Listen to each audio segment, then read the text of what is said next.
Hulle sê 'n man moet staan soos 'n berg, met skouers breed en 'n hart van staal.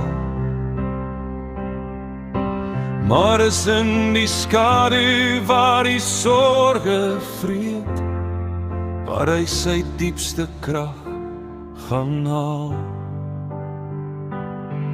Dis nie die geraas van 'n groot lawaai, of die wysheid uit 'n dik geleerde boek.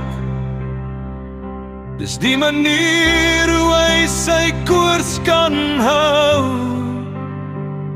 terwyl die res van ons nog soek. Wat is 'n man as die storms begin? Is hy die vegter wat altyd moet wen?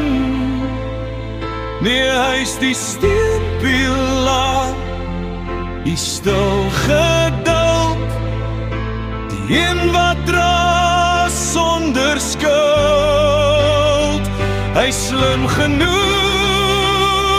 om sy kop te buig, sterk genoeg om nie te hoef getuig. Dis die bousteen, die fondament. 'n man word aan sy vrugte geken.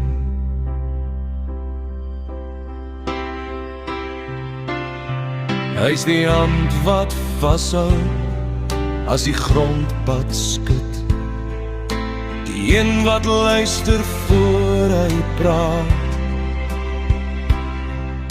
Geduld is die goud in sy grauwe hande, liefde is sy enigste wapen, rusting en raad. Hy hoef nie te skree om gehoor te word nie, sy dade skryf die woorde teen die muur. 'n steenpilaar wat die dak bo ons hou, selfs deur die warmste vuur.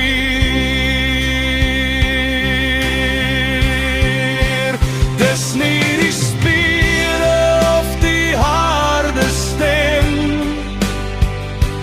wat die hart van 'n huis kan tem. Dis die sagtheid en die sterkte, die wysheid en die werke. Wat is 'n man as die storms begin? Is hy die vegter wat altyd moet wen? Nee, hy's die steunpilaar, die stil geduld, die een wat dra sonder skuld. Hy slim genoeg om sy kop te buig, sterk genoeg om nie te hoef getuig. Dis die bousteen, die fondament. 'n man word aan sy vrugte geken.